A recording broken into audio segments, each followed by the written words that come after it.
Vamos a hablar de memoria de sobrelectura ROM, su definición, sus avances y sus aplicaciones.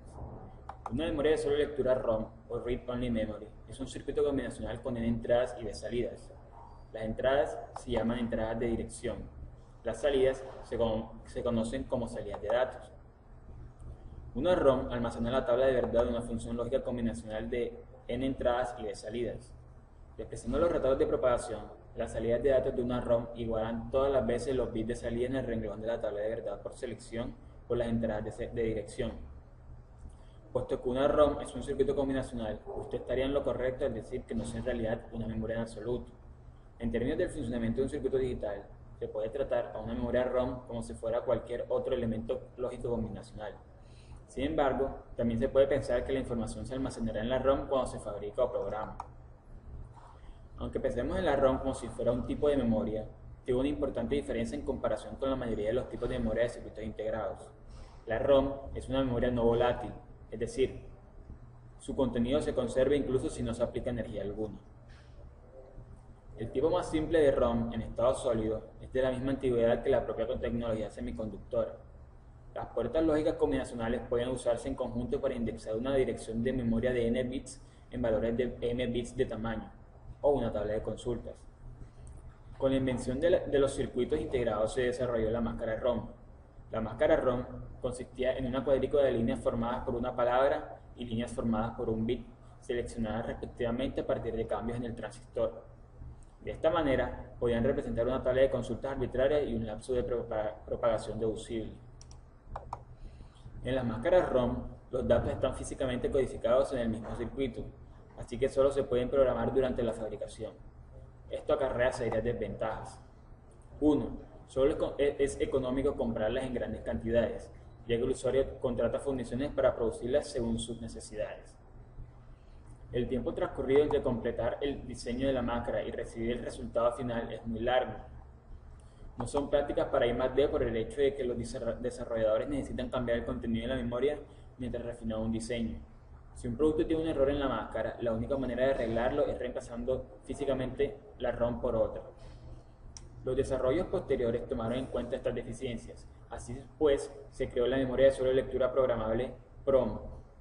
Inventada en 1956, permitía a los usuarios modificarla solo una vez, alterando físicamente su estructura con la aplicación de pulsos de alto voltaje. Esto eliminó los problemas en cuanto a economía y el tiempo de respuesta del diseño antes mencionados, ya que una compañía podía pedir un gran lote de PROMs vacías y programarlas con el contenido necesario elegido por los diseñadores. En 1971 se desarrolló la memoria de sobrelectura programable y borrable EEPROM, que permitía reiniciar su contenido exponiendo el dispositivo a fuertes rayos ultravioleta. De esta manera erradicaba otro de los inconvenientes. Más tarde, en 1983, se inventó la EEPROM, resolviendo el conflicto de si un producto tiene un error en la máscara. La única manera de arreglarlo era reemplazando físicamente la ROM por otra, ya que se podía reprogramar el contenido mientras proveyese un mecanismo para recibir contenido externo, por ejemplo a través de un cable serial. En medio de la década de 1980, Toshiba inventó la memoria flash, una forma de EEPROM que permitía eliminar y reprogramar contenido en una misma operación mediante pulsos eléctricos miles de veces sin sufrir ningún daño. Todas estas tecnologías mejoraron la versatilidad y flexibilidad de la ROM, pero lo hicieron a expensas de un alto incremento del costo por chip. Por eso, las máscaras ROM se mantuvieron como la solución económica durante bastante tiempo. Esto fue así aproximadamente hasta el año 2000, cuando el precio de las memorias reprogramables hubo descendido lo suficiente como para comenzar a desplazar a las ROM no programables del mercado. El producto más reciente es la memoria NAND, otra vez desarrollada por Toshiba. Los diseñadores rompieron explícitamente con las prácticas del pasado, afirmando que enfocaba a hacer un reemplazo de los discos duros, más que tener el tradicional uso de la ROM como una forma de almacenamiento primario no volátil. En 2007, NAND ha avanzado bastante en su meta, ofreciendo un rendimiento comparable al de los discos duros, una mejor tolerancia a los shocks físicos, una miniaturización extrema, como por ejemplo memorias USB y tarjetas de memoria micro SD, y un consumo de potencia mucho más bajo. Tipos de ROM. Como ya hemos mencionado, hay 4 tipos básicos de ROM, los cuales se pueden identificar como PROM, EEPROM, VPROM y EEPROM. Cada tipo tiene unas características especiales, aunque todas tienen algo en común. Los datos que se almacenan en estos chips son no volátiles, lo cual significa que no se pierden cuando se apaga el equipo. Los datos almacenados no pueden ser cambiados o en su defecto necesitan alguna operación especial para modificarse. Recordemos que la memoria RAM puede ser cambiada en el momento. Todo esto significa que quitando la fuente de energía que alimenta el chip no supondrá que los datos se pierden irremediablemente. Memorias PROM. Crear chips desde la nada lleva mucho tiempo. Por ello, los desarrolladores crearon un tipo de RAM conocido como PROM, o Programmable Read Only Memory por sus siglas en inglés. Los chips PROM vacíos pueden ser comprados económicamente y codificados con una simple herramienta llamada programador. Utilizan algún tipo de mecanismo de fundición para almacenar bits donde un hilo de memoria se hunde o queda intacto para representar un 0 o un 1. El proceso de fundición es irreversible. Una vez que la PROM ha sido programada no puede cambiarse. Son más frágiles que los chips ROM hasta el extremo que la electricidad estática los puede quemar. Afortunadamente, los dispositivos PROM vírgenes son baratos e ideales para hacer pruebas para crear un chip ROM definitivo. Memorias EEPROM. Trabajando con chips ROM y PROM puede ser una labor tediosa. Aunque el precio no sea demasiado elevado, al cabo del tiempo puede suponer un aumento del precio con todos los inconvenientes. Los EEPROM o Erasable Programmable Read Only Memory por sus siglas en inglés solucionan este problema. Estos pueden ser regrabados varias veces. La EEPROM es una PROM programable. A diferencia, esta puede ser reprogramable si antes se borra el programa existente en la matriz de memoria. El problema es que no es selectivo, lo que quiere decir que borrará toda la EEPROM. Esta utiliza una matriz N-MOSFET con una estructura de puerta aislada. La puerta del transistor aislada no tiene ninguna conexión eléctrica y puede almacenar una carga eléctrica durante un periodo indefinido.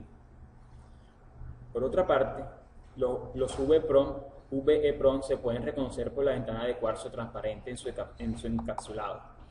El borrado se realiza mediante la exposición del chip de la matriz de memoria a una radiación ultravioleta de alta densidad, a través de la ventana de cuarzo en la parte superior del encapsulado. La carga positiva almacenada en la puerta se neutraliza después de un periodo de tiempo entre unos minutos y una hora de exposición. Las EEPROM borrables eléctricamente se pueden borrar y programar mediante impulsos eléctricos, ya que se pueden grabar y borrar eléctricamente. Las EEPROM se pueden programar y borrar rápidamente dentro del propio circuito final con fines de programación. Aplicaciones de la memoria ROM. Como ya lo mencionamos, la aplicación más común de la ROM es para almacenamiento de programas en sistemas microprocesadores. Sin embargo, en muchas aplicaciones, una ROM puede proporcionar una realización de bajo costo de una función lógica combinacional, compleja o aleatoria. Algunas aplicaciones de ROM que involucran señales de voz codificadas en LINMU, por ejemplo. Aunque usted no lo crea, en muchos tipos de conexiones telefónicas, su voz es atenuada a propósito en unos cuantos decibelios para hacer que las cosas trabajen mejor.